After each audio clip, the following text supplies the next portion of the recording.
Hello, I'm Michael, and with my two sons, Jake and Lomax, we are gearing up for an adventure of a lifetime, riding our off-road motorcycles to the top of Australia. Our bikes are travelling by truck to the northern Queensland capital of Cairns. Well, here we are at the airport. Lomax is with me.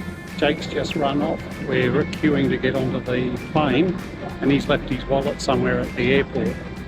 So hopefully you can find that, and we'll be on our way shortly. Well, Jake finally found his wallet, was handed into security, and he's at the back of the queue now, so he'll be the last one on.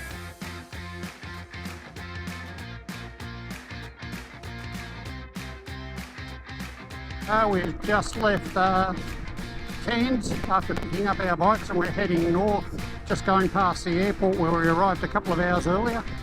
We've just fueled up, and I've got Jake on my right hand side, your left. He's on an XT250, which is the same bike that I'm riding, and behind him is Lomax, who's on a DRZ 400, which is a 400cc off-road bike, and we're on 250cc off-road bikes.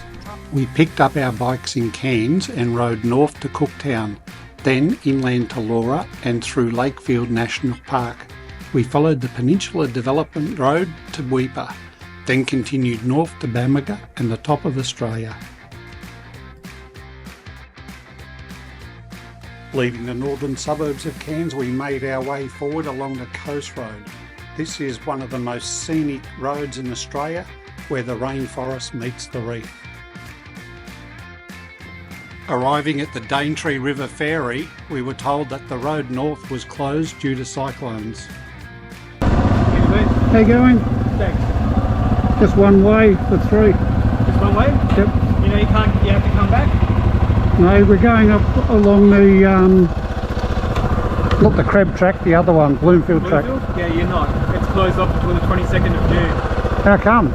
It's been cyclones and floods since Christmas. Oh, okay, because I rang the Mossman Shire Council about a week ago. It is absolutely still closed. Yeah. They've been wrong then. 22nd of June is the first time you'll get up there.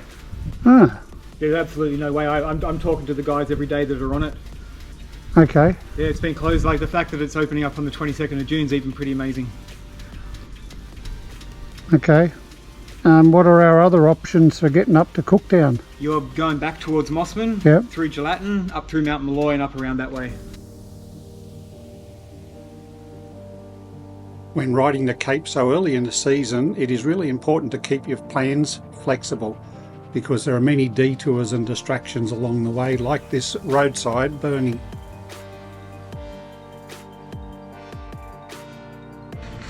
Well, we've done about 300 and something kilometres today. We tried to get through to Bloomfield but couldn't because the track was shut. So we had to turn around and backtrack, and here we are now at the Palmer River Roadhouse, and we've got ourselves a glamping tent for the night. We've just rocked in. We're just going over the bikes while it's still light. Just checking the oil, making sure there's no leaks, that everything's going well, just making a couple of little adjustments. So Lomax is adjusting his gear lever position. Jake's got everything under control, I think. So Palmer River Roadhouse is set up basically where the old Palmer River Gold Rush was all those years ago. And now it's just a little place with a couple of fuel bowsers, one for unleaded, one for diesel, and operates on generator. So generator starts at 6 in the morning and they close it off at 10 PM tonight, and then everything is dead quiet after that. The excitement of being on the Cape meant that Jake and Lomax slept in their helmets on the first night.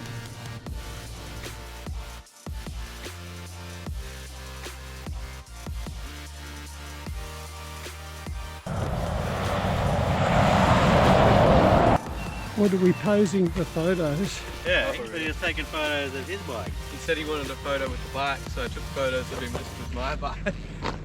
Thank you.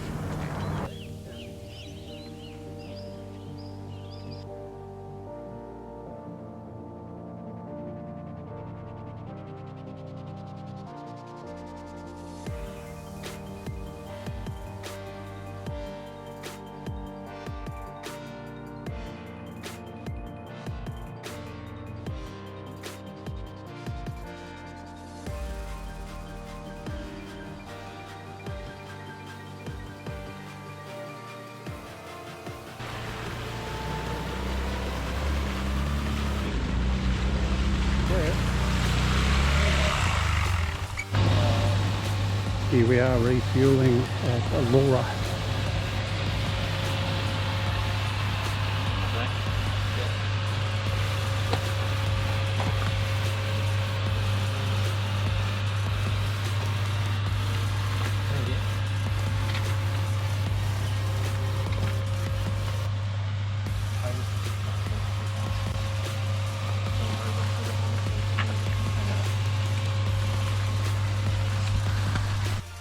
Well, here we are at the Split Rock Caves, which is one of the top 10 sites for artwork on rock anywhere in the world.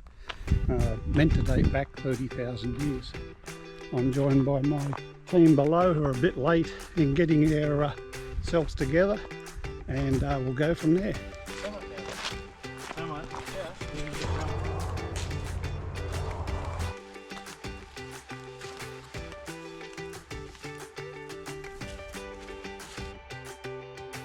There is a moderate 15-minute walk from the car park up to the cave area. The rock art on the caves is considered to be between 15 and 40,000 years old. I first came to this site back in 1980 when I was only 18 years old. There are dozens and dozens of galleries in the area, all easily accessible by the public. All of these sites are listed on the Australian Heritage Estate and are listed by UNESCO as being among the top 10 rock art sites in the world. The Laura rock art is unique for its quantity, quality, variety and age.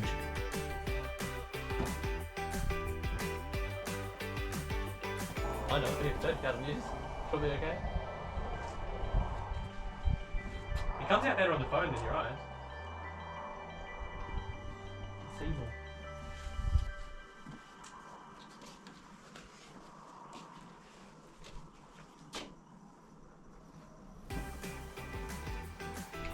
Oh, you seen it? Yeah. What's it look like? This.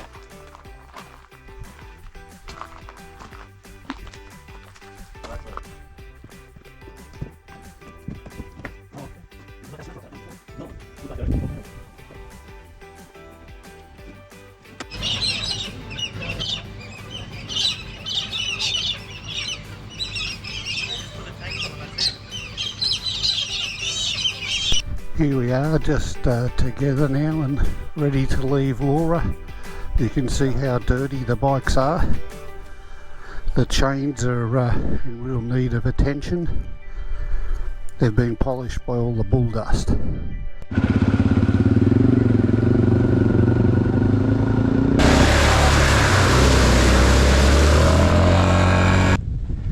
We're heading out of Laura back into the Lakefield National Park. This area is so diverse that in only 2 hours you go through a wide range of vegetation and environments. Some of the river crossings have substantial bridges to get across the rivers. Others are just rocks on the bottom, which require extra level of care. Some of these rivers are quite deep and challenging to cross.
drink today? Anyone? No. So close my requirement now to place about 1,000 mouthpiece and work directly continuously to stop by me. Do you understand? Yep. Awesome. Yeah. I'll get that. Yeah, I'll get and that's it, thank you.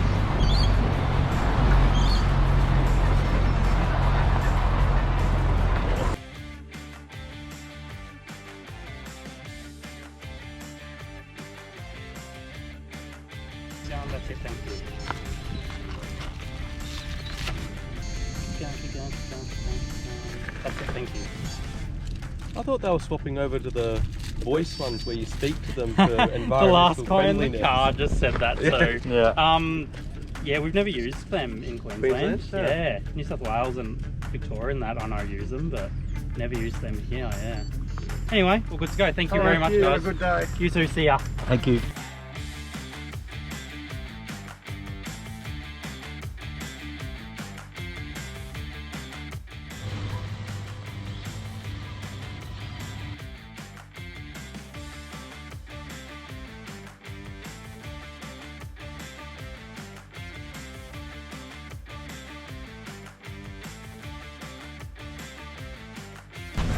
Here we are at the Bramwell Junction Roadhouse.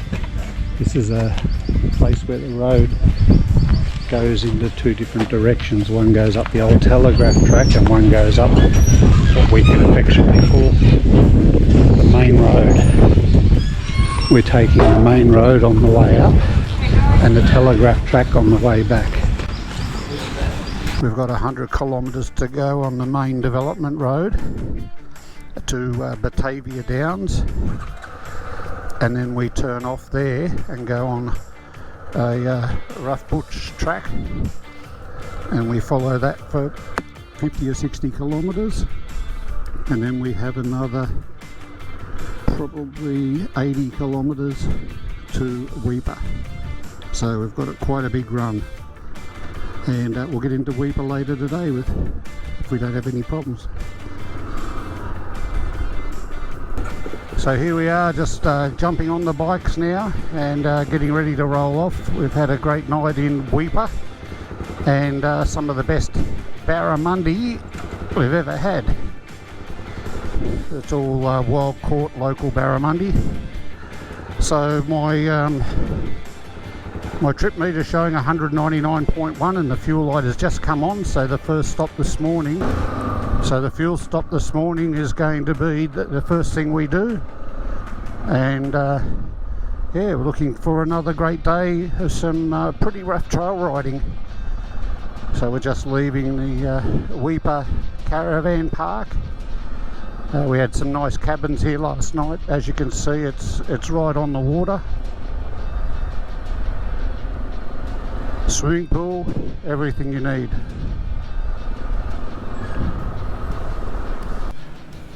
So we're just filling up in one of the only two service stations in Weipa. Lomax is ready to go for the day, setting up his GoPro so he can film his accidents.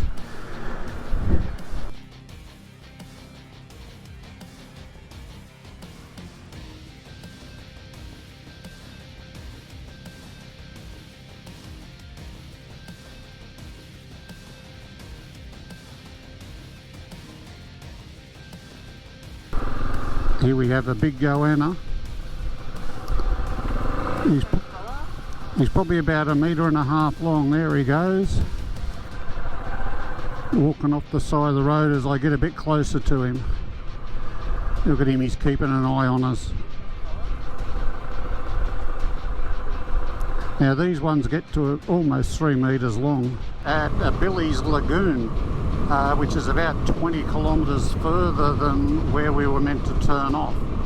Because we're only using maps to navigate through this trip, it's really critical to keep an eye on everything. So yeah, we've had to turn around because there's no signage out here. It's not like you know, there's sign stupidity is. There's a sign there that tells you there's a curve coming up, but there's nothing that tells you what track you're on or where to turn off. So yeah, we're currently backtracking, so we've done sort of 40 kilometres more than what we needed to, and that puts us fuel critical. So we're just back onto a section of bitumen again. So yeah, now we're fuel critical, so we're doing our best to make sure we travel along as economically as possible. We're sitting 60 to 70 kilometres an hour where we can, and not accelerating or braking hard. And yeah, we'll see how we go. We'll try and find the correct turn-off. This is only just dried up. There's bog holes everywhere. Just descending into Stones Crossing.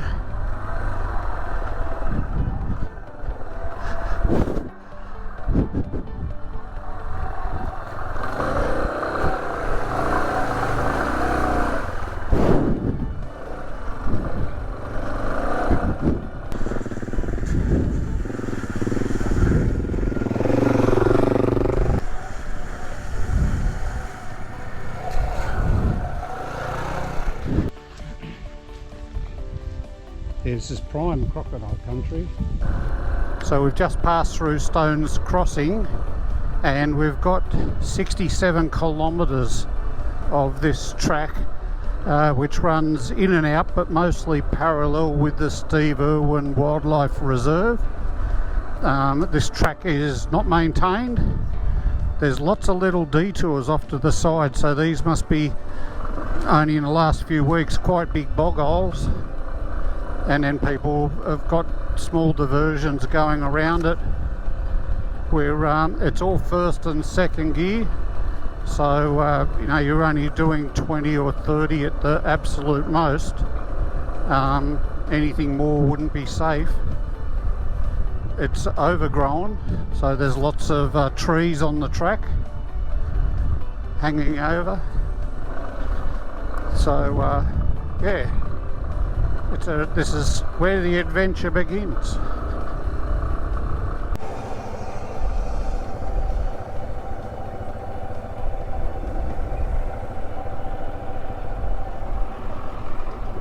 That's where he belongs.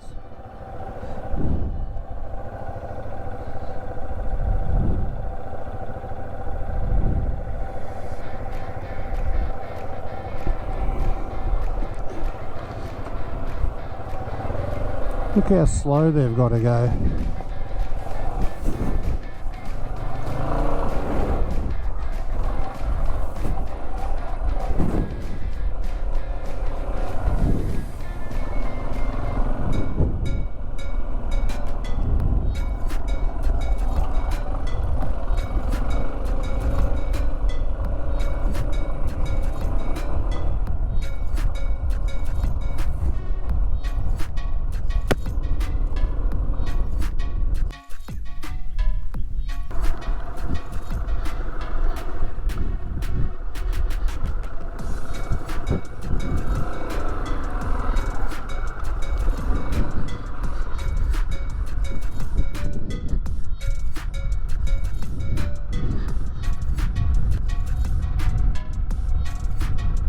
It's too fast and deep, so we're going to have to backtrack and get up these really big sand pieces, so we'll see how we go.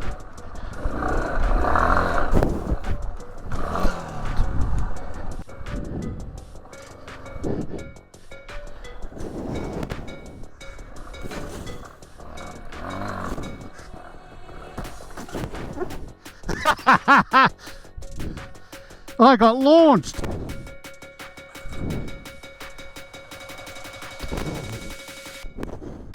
I am.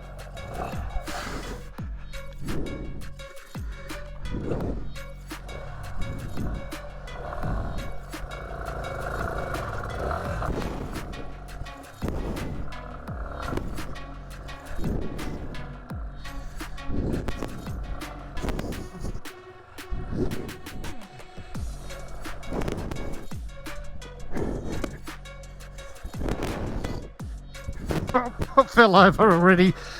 Hang on. Okay. You did it? No?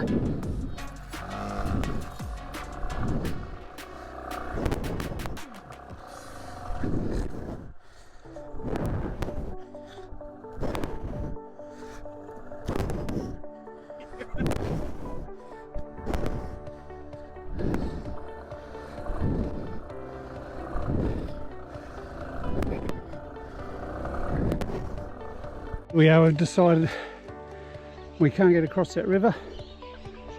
It's too deep. We'll have a look for other options. But Jake's going to try and get up this bank, which I stacked on twice. Three. Twice? 3 times. Oh, okay. 3 times apparently. Going back to the first go. No worries.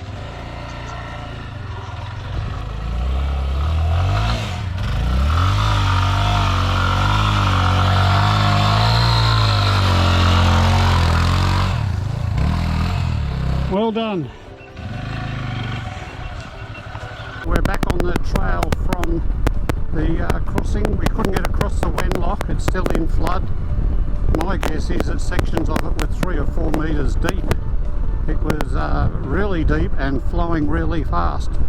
So we've had to do a U-turn, and now we're heading along the trail back to the main road again, and we'll have to go back to Weeper because we've put ourselves in a dead end, and then we'll have to from Weeper refuel, of course, because we're getting low. We're actually at fuel critical at the moment, but we'll make it back on reserve, and yeah, and then we'll have to backtrack back out through Batavia Downs to the telegraph station again, and then we'll go from there. Okay, good morning again. We're leaving Weeper for the second time. Our first trip out, we were blocked by the Wenlock River, still in flood, being 3 or 4 metres deep. It was impossible to cross. So now we're heading back. We've got to backtrack about 100 kilometres or so, a little bit more, back onto the main telegraph road, and from there we can go forward again. So yep, Woolworths in Weeper, just the one. There's 2 fuel stations, and a lot of people up here visiting at the start of the dry season like ourselves. We're just coming up on the RAAF base. There's several of these across the northern part of Australia, and they're basically unmanned, so they just have a caretaker, but they're a forward operating base, so if ever there's some sort of war or something happens, then they can deploy all of their aircraft and everything up to this location, and they've got everything available. Nice big runway.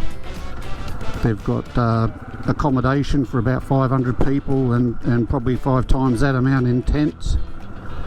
And yeah, it's fenced off.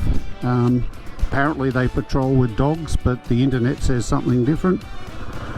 And there's another one over at Catherine.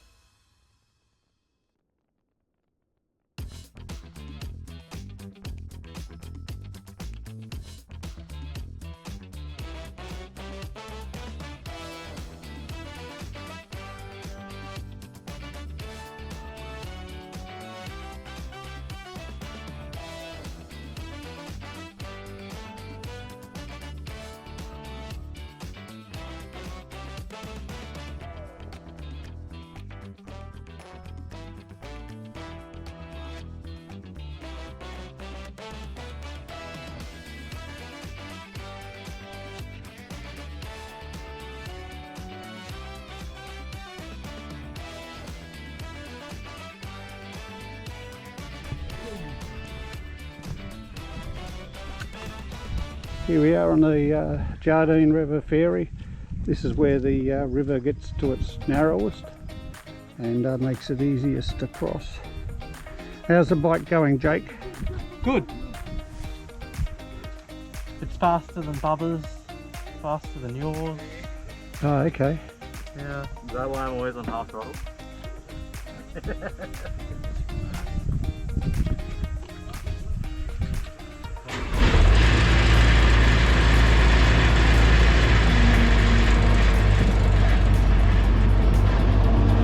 we go.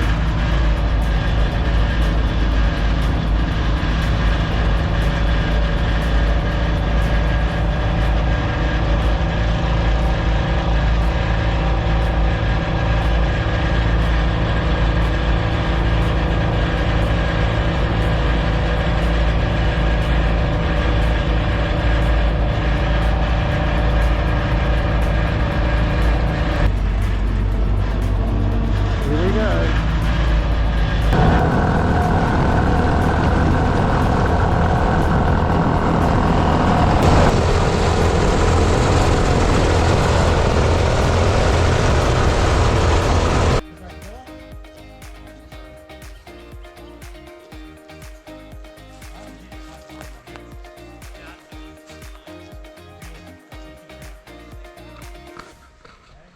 A lot of Cape York is littered with remnants of World War II, because this was a very active area when the Australians thought they were going to get invaded from the north.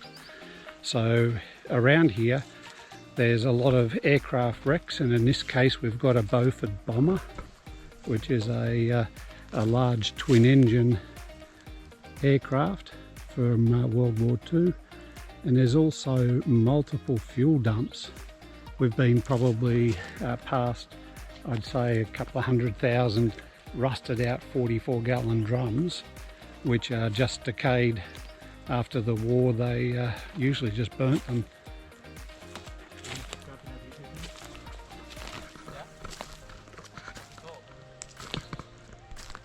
What do you call himself? He set it out there at the tip.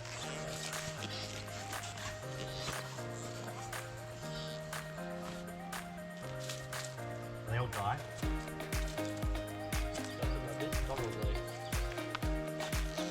What's this? Landing.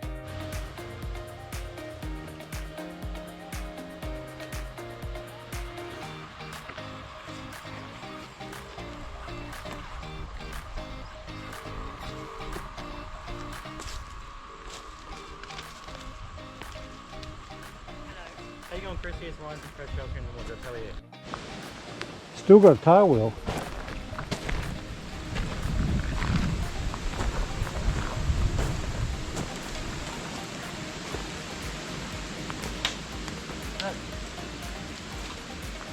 This is a DC3, it's a twin engine radial.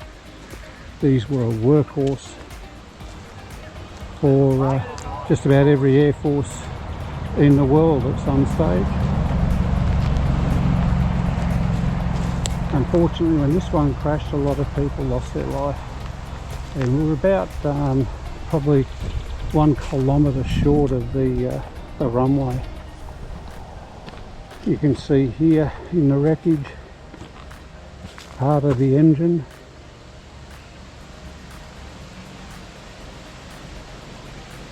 Big 9-cylinder radial. So this crash was in 1945. The plane was on its way from Archerfield up to Papua New Guinea to help in the war effort. This was its last refuelling stop before heading over into New Guinea.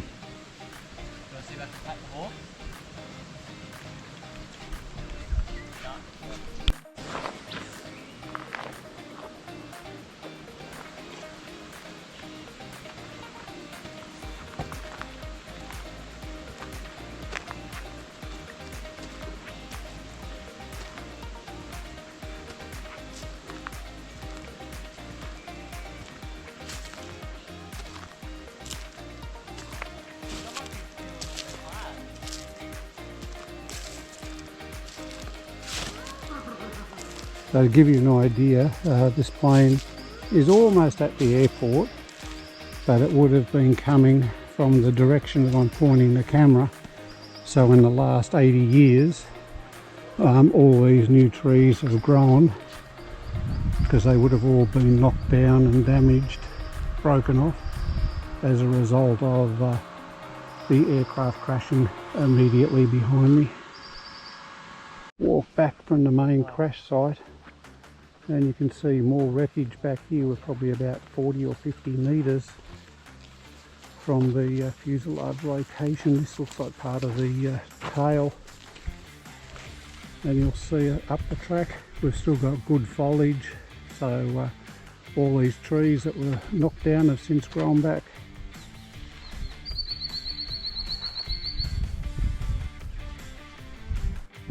Well, here we are this afternoon. We've arrived in Bamaga. There's our Jardine Ferry sticker. I've just popped the seat off and going to have a look at the air cleaner. I'm at the front of the group, so I'll have the cleanest air filter of all of us, but let's have a look and see.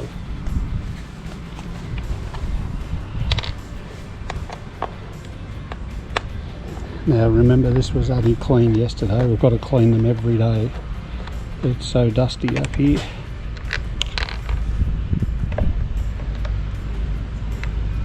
So you see, just pull it out. So that's pretty good. It's perfectly clean on this side and moderately dirty on the other. It's been a lot worse than that. But it's an essential part of riding up here. You have to do it every single day. Okay, we're just going to spray some K&N air filter cleaner. So if we were using the standard air filter cleaners, or standard air filters I should say, we'd have to be bringing a new one every day, so that would mean 8 of the paper filters. These reusable filters are good, so we can spray them with what is effectively like a degreaser slash cleaner, and you let it soak in for a few moments. You don't want to breathe it in. And once it's soaked in, we can give it a rinse. In a lot of places you would leave this for quite a few minutes to do its work, but here, because it's so hot, it'll dry really quickly, so we have to wash it off straight away. It's going to be hard with here, but you can see how dirty the water is coming out the bottom of it. So we'll give it a really good rinse from the inside out. So that's it, it's all cleaned out. We just leave it for 5 or 10 minutes and allow it to dry, and then we're right to go. We can re-oil it. That may not look like a lot of material came out, but watch this. You can watch how dirty everything goes, the water goes.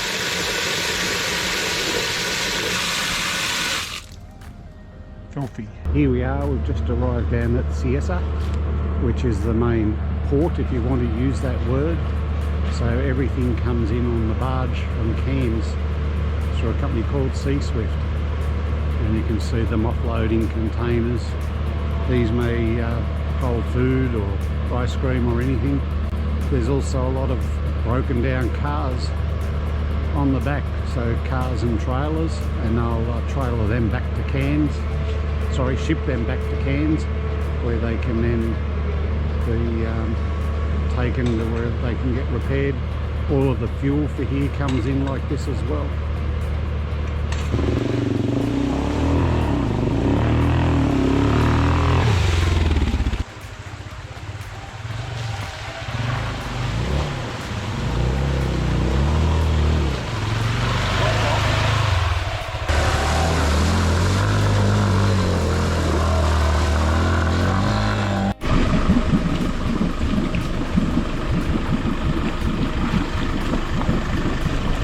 Here we are, we've come across part of the track.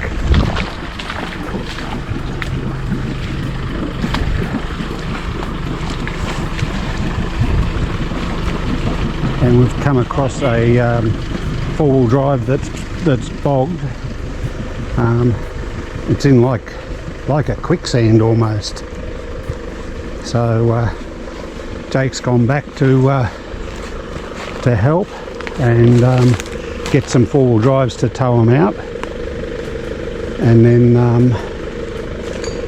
Expensive one. yeah, get some four-wheel drives to tow them out.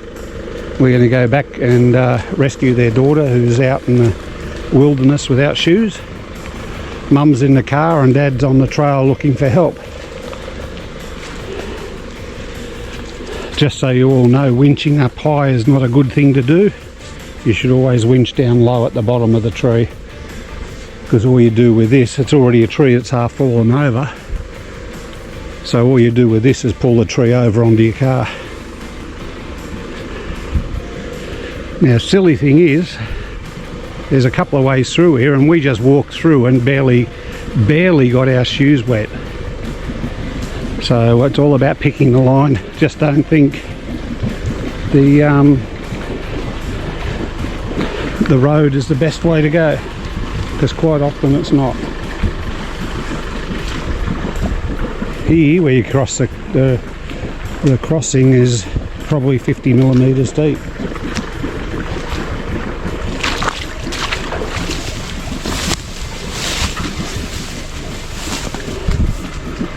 This is prime crocodile country too.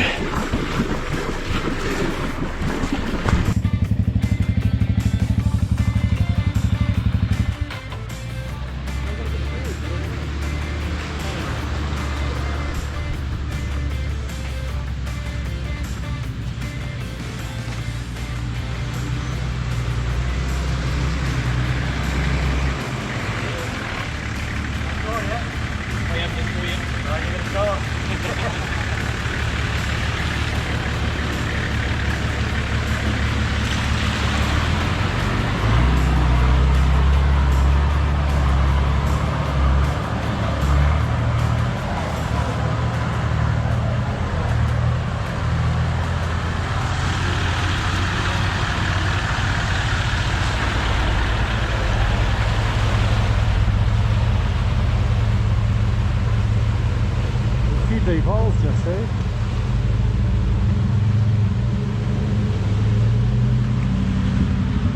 Well, here we are at the car park at the tip.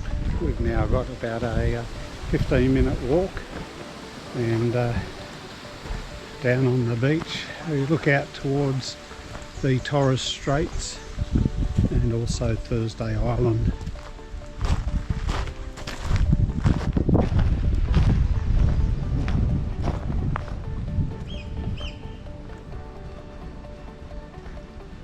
So down here we've got a nice sandy beach.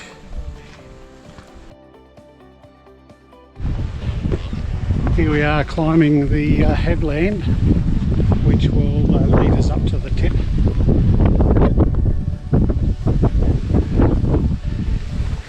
You can see it's a fairly well-worn path over the years.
use my phone.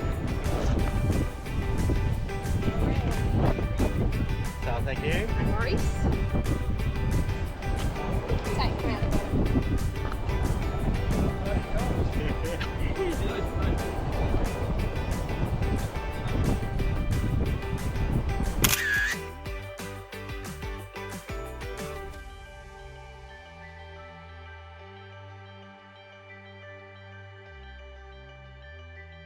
We all made it safely to the tip of Australia, but the hardest part of our adventure is the return trip via the Telegraph track to Cairns.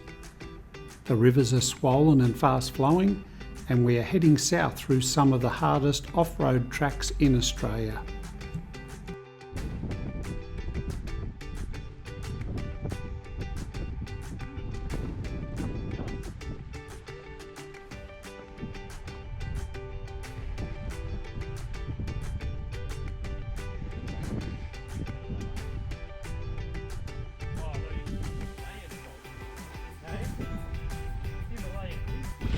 Here we are walking along the edge of the mangroves. The tide is almost low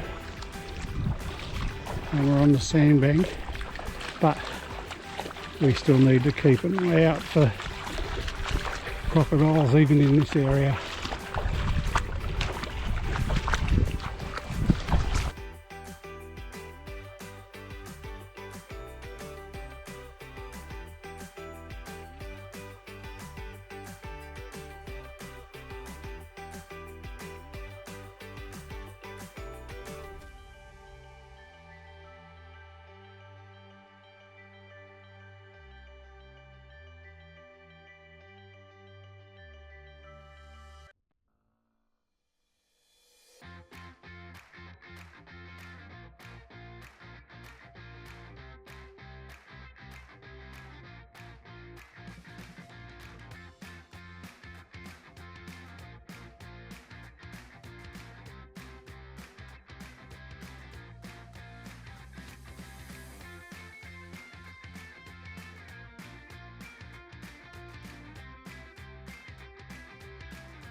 He's got his foot out. Oh, he's trying to jump it.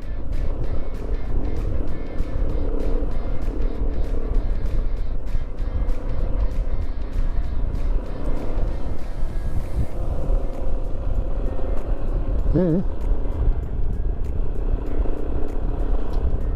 Wow.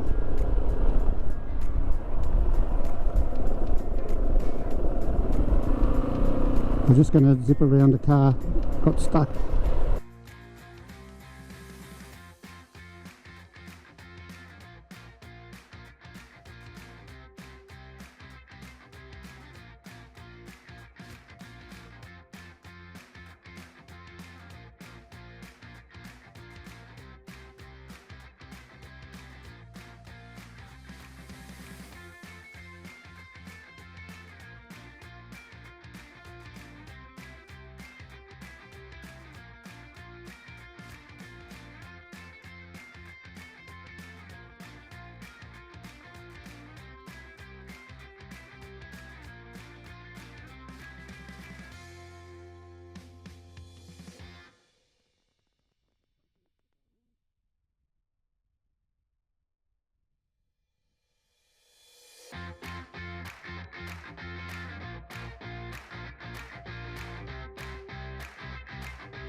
Good morning for what is day 7 of our trek to the tip. As you know, we went to the tip of Australia yesterday. We overnighted in Bamaga, and now we're heading south on the PDR, the Peninsula Development Road. A quick walkthrough on the bikes. This one here is my XT250. I'm carrying my luggage up on top, which is really a mistake. Makes you top heavy and gives you pretty much instability in any of the slow sections. You'll see Jake and Lomax are carrying their luggage predominantly on the sides, and that keeps the centre of gravity down nice and low and makes it easy for them. Jake, you've still got your lights on. So Jake's on an XT250, like mine, fuel injected. His consumption is probably a few percent less than me, and that's probably because he's lighter weight. Lomax is riding the Suzuki DRZ 450Z or something like that. 450E? 400E. And here we are now at the ferry. They're just sorting it out for the first trip of the day. It's a cable operated ferry, and it can take 6 vehicles at a time. Yep, they're starting the ferry up.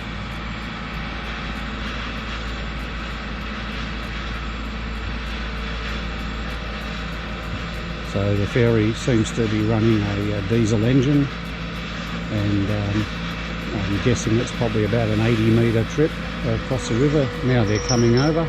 You can see the winches getting tight.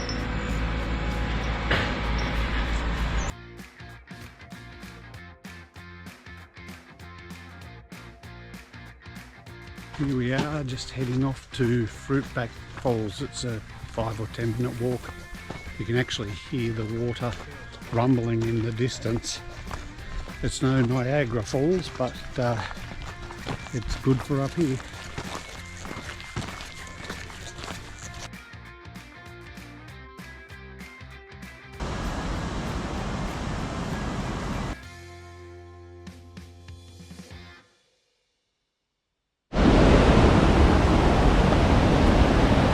So Jay, Yeah. we're at Fruitback Falls. What do you think of this? Looks nice. It's beautiful, lots of water. Lots of crocodiles. Some crocodiles, but there are people that swim in here. But there's warning signs up everywhere saying don't swim. Lomax, if you stop looking at yourself on the phone for a minute. What? What do you think of Fruitback Falls? I want to jump in, but we came too early. How warm is the water?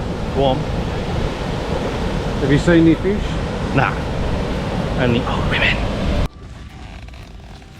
That's a pitcher plant, and they've got they've got the slimy stuff on the sides, and when the bug gets in it slides down, and some of them have little, like the Venus flytrap will actually slam shut. Make it shut. And then these ones here are dead ones, so they've had their run of time. No, I'm trying to make it shut. It won't. Fly. How do you make it shut? Well, knows when there's a fly in there or an insect. I don't believe it. It's because the soil is so lack of nutrients that they have to get their nutrients from insects.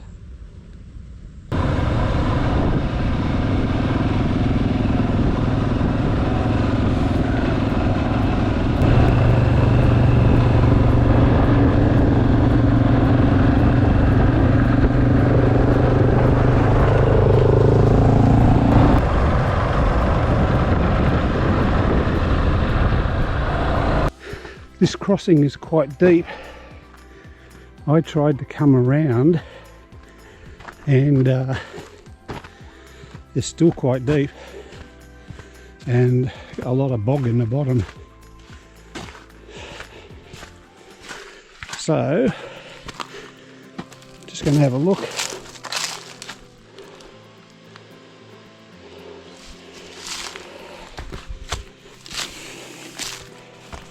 You can see people have been bogged here because they've pulled over all the trees. Oh, so it's deep there then? I don't know about deep.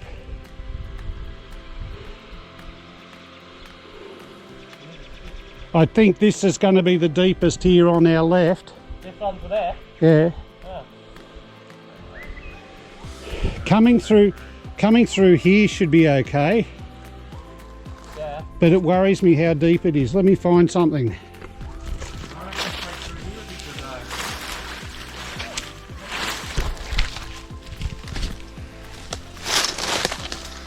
Ready? Yeah. Oh, that's shallow. It's solid too.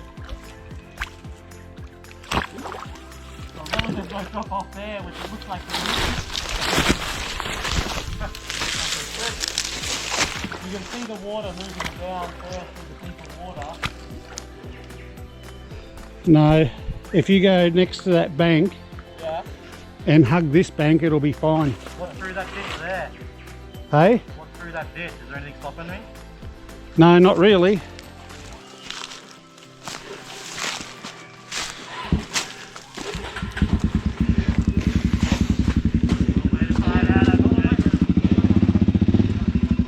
Okay.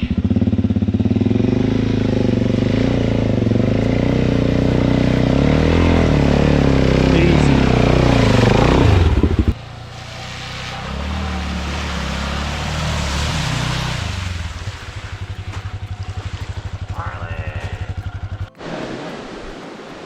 Where does the water come from at all these rivers? Well, it just flows out of the ground. Everywhere it's like a huge bog. You can see it just percolating out of the sand here. And it must be a little spring up in there, that's why it's so soft when I came through. Same up in this way. The water just keeps flowing straight down into the river.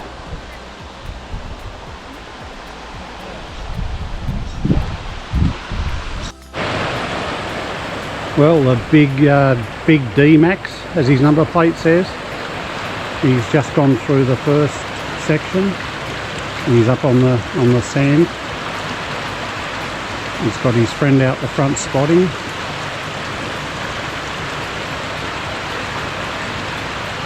So they're using UHF radio to talk to each other.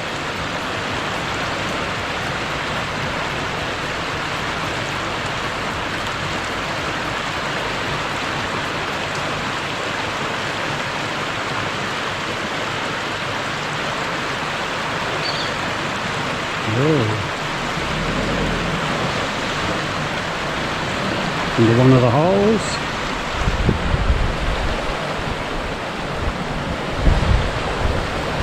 So it's pretty deep there. They're creating quite a good bow wave, which is good because that keeps the water low, but now it's going to come up on the sides. Beautiful.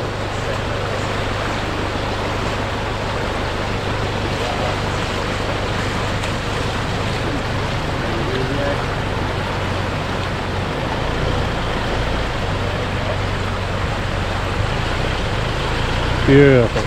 Well done.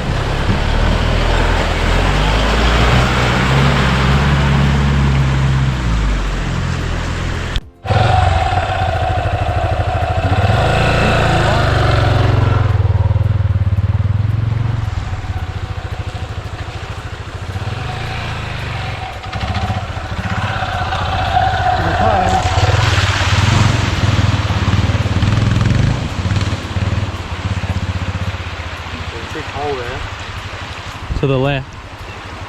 So come more forward. Go in there and aim for me here. Okay, here he comes. Easy. Easy, easy. It is.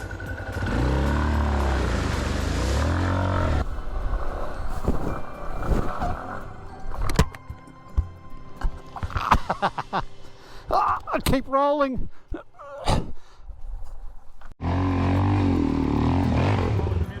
Yeah.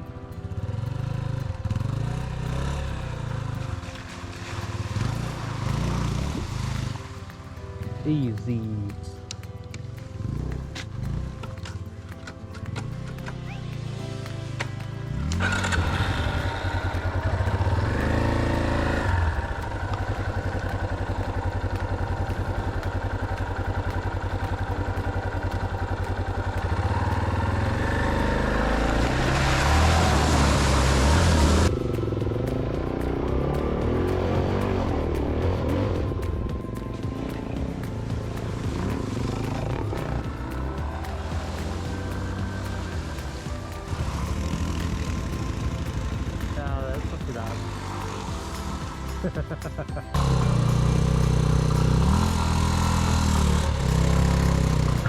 So you reckon straight through there?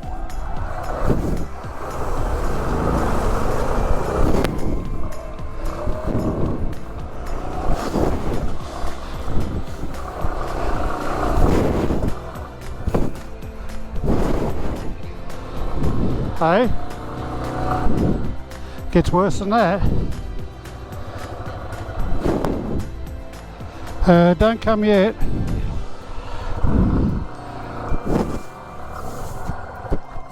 We'll come across.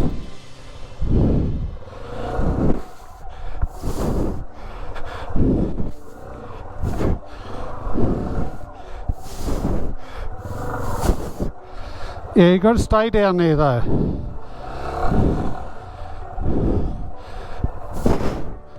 Because this ends in a vertical wall.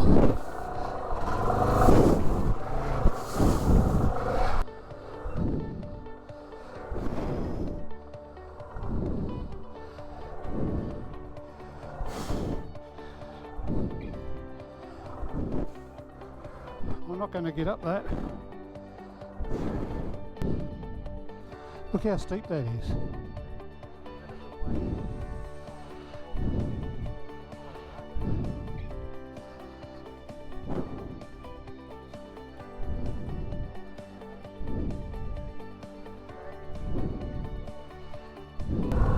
I'm coming!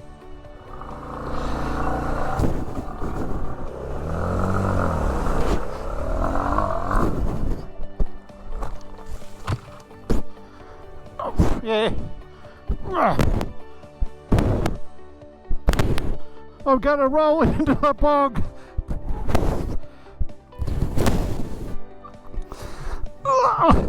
I'm straddling the bog.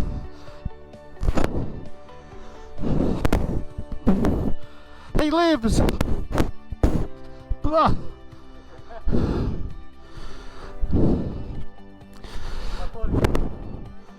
I almost did.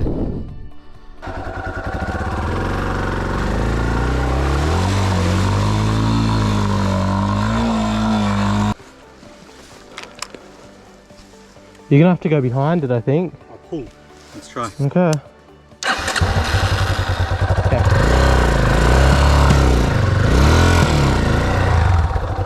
It's hitting something.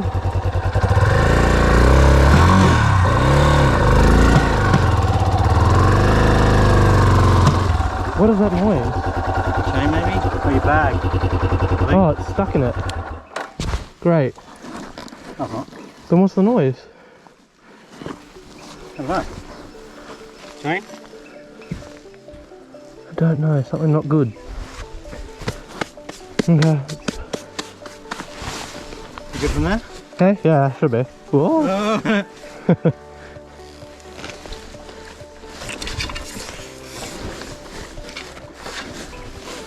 Hey.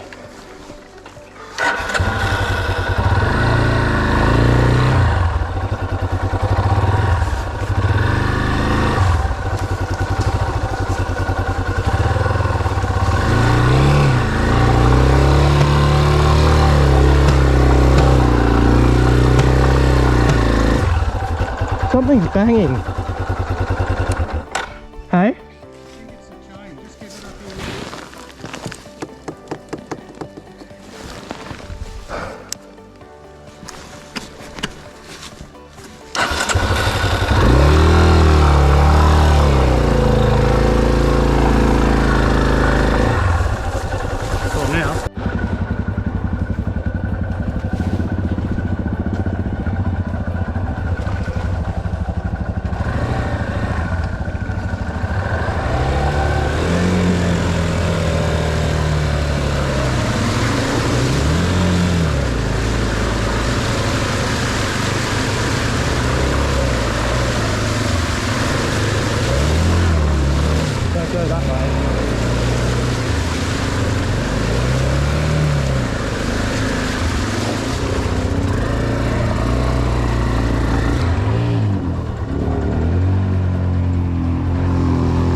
Bramwell Road, not Roadhouse, but camping ground. And we're just getting ready. We're a late start today. What time is it, Jake? 9:40, so it'll be 10 o'clock before we get out of here.